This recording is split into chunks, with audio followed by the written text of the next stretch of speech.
Hello everybody, hope you're all doing really well. My name is Rob and I've just taken a few minutes out of my day just to come into the top of the house here just to share a few thoughts on this video with you. I've come to the top of the house, to our bedroom, partly because I get to get away from the noise of the family, but also because I really love this room, because this room has windows on sort of both sides, and particularly on a day like this, there's lots of light and warmth pouring into this room. And of course we've been enjoying lots of sunny days, good sunshine over the past few days in this April season, and it's wonderful to have the warmth of the sun and the kind of sense of spring in the air. And I must confess that back in January, February time, there were days where you kind of think, is the sun ever going to come back? You know, those days where we have lots of grey sky, lots of rain, and it's hard to believe that the sun is ever going to kind of shine again, really. And of course it does, and of course the sun is there all the time, even though it's invisible to us. And it's partly thinking along this line of kind of visibility and hiddenness that I want to kind of share the question with you. Why is it that God chooses to be invisible? Why does God choose to be some way hidden from us? Why is it that God kind of expects us or hopes that we will follow him and believe in him and trust in him, even though we can't see him? And the prophet Isaiah kind of comments on this in chapter 45, and he says, "Truly you are a God who hides himself." And I don't know if you've thought much about this, but God is invisible and he hides himself from people. Why is this? Well, I want to share a couple of thoughts on this. So firstly, I think we mustn't confuse God's hiddenness or invisibility with absence. Just as on grey days where you can't see the sun, doesn't mean the sun has kind of fallen off the face of the earth. It's still there, we just can't see it.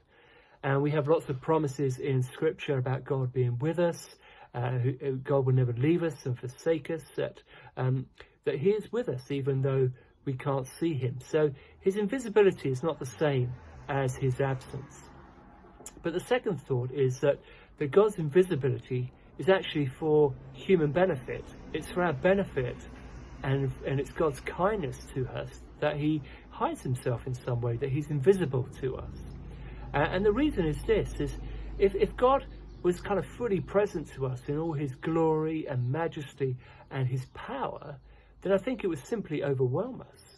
We wouldn't be able to stand it. It would be too much for us. But it would also rob us of the opportunity that we have to choose. You see, if God was fully present here in all his glory and power and majesty, we would lose the opportunity and the respect that God gives us, the freedom that God gives us to choose to follow him and believe in him and trust him. And of course, there are times in our lives where we go through dark seasons and dark times. We long for God to show up. We long for God's visibility to reassure us. But on the whole, I think God does it because it's of benefit to us, because we have choice and we have freedom to follow him. Or not, of course. And of course, some people decide not to follow God, and he gives them that freedom. But of course, God hasn't always been invisible. There was a time in history in the person of Jesus Christ when he walked upon the earth where God was very visible to people. That Jesus interacted with people, he spoke to people, and people saw him. And somehow they weren't overwhelmed. And so I think Jesus must in some way have hidden something of his glory and his majesty and power from people, because people were able to be in very close proximity to him and not be overwhelmed. Of course, there was a moment where we read about the transfiguration of Jesus, where all that glory and power are visibly seen and people can't stand it and they're frightened and they hide from it. And of course, we read about angels in the Bible. When they appear to people, the reaction is always that people are overwhelmed and it's too much for them and they're frightened, fearful. And the angel has to say, look, don't be afraid. So God's invisibility, I think, is in some way for our great benefit. But there is this wonderful promise in the Bible, in the book of Revelation, where it says that one day we will see God face to face. That you and I will be able to stand before God and to be able to be in his presence, and it won't overwhelm us. It won't frighten us. It's a great promise that one day we will see God face to face, that we will be with him. It says that God and his people will be able to dwell together.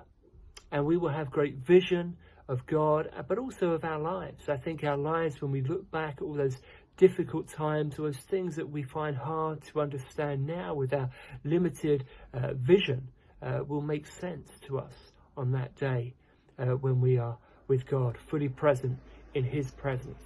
And what a great promise we have, that one day you and I will be able to stand before God in his presence, face to face.